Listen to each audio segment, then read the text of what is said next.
اللہ تبارک و تعالیٰ کبھی آزمائش کے لیے اس کے رزق میں تنگی کرتا ہے۔ سنت فوڈ تلبینہ طاقت، صحت اور شفا کے لیے سنت اور طب نبوی صلی اللہ علیہ وآلہ وسلم کا بہترین نسخہ، سیریلیک اور فوڈ سپلیمنٹ سے بہتر بچوں اور بڑوں کے لیے بہترین طاقتور غذا تلبینہ جسم میں آئرن اور کیلشیم کو پورا کرتا ہے۔ سنت فوڈ تلبینہ پستہ، بادام، کشمش، کاجو، اخروٹ، الائچی، کلونجی، کھجور، جو اور ناریل کی بھاری مقدار اجزاء سے تیار کرتا ہے۔ سنت بھی، صحت بھی اور غذا بھی، صرف سنت فوڈ کمپنی کا تلبینہ استعمال کریں۔ رابطہ نمبر 0331-8601606 اور 06424051117۔ تو وہ شکوہ کرتا ہے کہ میرے پروردگار نے میری اہانت کی، میری توہین کی، میری بے عزتی کی، یعنی چاہیے تو یہ تھا کہ مجھے بہت کچھ ملتا، لیکن معاذ اللہ اللہ تعالیٰ نے میری بے عزتی کر کے مجھے بہت کم دیا، شکوہ کرتا ہے۔ اللہ تبارک و تعالیٰ آگے یہ فرماتے ہیں کہ اگر یہ رزق میں تنگی آتی ہے تمہارے، تو در حقیقت اس کی وجہ تمہارے اعمال ہوتے ہیں۔ رزق میں تنگی کے دو مطلب ہیں۔ ایک مطلب تو یہ ہے کہ آمدنی کم ہو، اور اتنی کم ہو کہ اس میں گزارا نہ ہو سکتا ہو، یا کم ہوتا، بہت ہی تنگی کے ساتھ گزارا ہوتا ہو۔ یہ بھی رزق کی تنگی کی ایک شکل ہے۔ اور دوسری رزق کی تنگی کی شکل یہ ہے کہ آمدنی دیکھنے میں تو بہت ہے،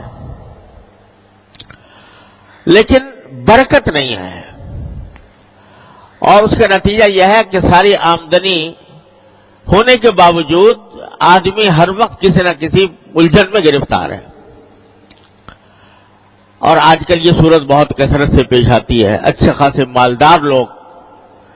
مالدار لوگوں کو، جن کی آمدنیاں بہت زیادہ ہیں، ان کو بھی یہ شکوہ کرتے سنا کہ پتہ نہیں کہاں سے پیسہ آتا ہے، کہاں چلا جاتا ہے۔ اور نتیجہ یہ کہ پیسے کا اصل فائدہ تو یہ تھا کہ انسان کو راحت ملتی، انسان کو آرام ملتا، اطمینان، سکون حاصل ہوتا، لیکن بجائے آرام اور اطمینان حاصل ہونے کے اس سے پریشانیوں میں اضافہ ہو رہا ہے۔ یہ ہے بے برکتی۔ آمدنی تو ہے مگر برکت والی نہیں ہے۔ اللہ تبارک و تعالیٰ جب برکت عطا فرماتے ہیں تو تھوڑی آمدنی میں انسان کو سکون، آرام مل جاتا ہے، راحت میسر آ جاتی ہے۔ اور اللہ بچائے اگر بے برکتی ہو تو لاکھوں کی اور کروڑوں کی آمدنی ہو، اس کے باوجود انسان پریشان ہی نظر آتا ہے۔ اور قرآن کریم نے ایک جگہ فرمایا کہ بعض اوقات انما یعذبہم بہا فی الحیاۃ الدنیا، اللہ تعالیٰ اس مال کو ان کے لیے عذاب کا ذریعہ بنا دیتے ہیں دنیا ہی کے اندر۔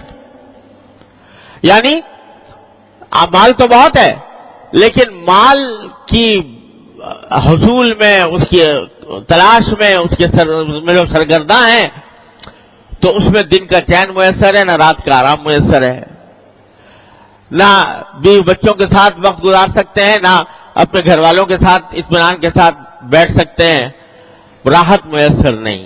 پیسہ ہے مگر راحت نہیں۔ یہ بھی رزق کی تنگی کی ایک بدترین شکل ہے۔ تو اللہ تبارک و تعالیٰ دونوں قسم کی تنگیوں کا، اس میں الفاظ جو ہیں دونوں قسم کے تنگیوں کے کو شامل ہیں، کہ چاہے آمدنی کم ہو یا آمدنی میں برکت نہ ہو، دونوں کی وجہ در حقیقت یہ ہے کہ تم لوگوں کے حقوق ضائع کرتے ہو۔ لوگوں کے حقوق کیا ضائع کرتے ہو؟ پہلا ذکر کیا یتیم کا، لا تحاضون علی طعام بلکہ لا تکرمون الیتیم، یتیموں کی عزت نہیں کرتے۔ یہ نہیں کہا کہ یتیموں کو کھانا نہیں کھلاتے، بلکہ عزت نہیں کرتے۔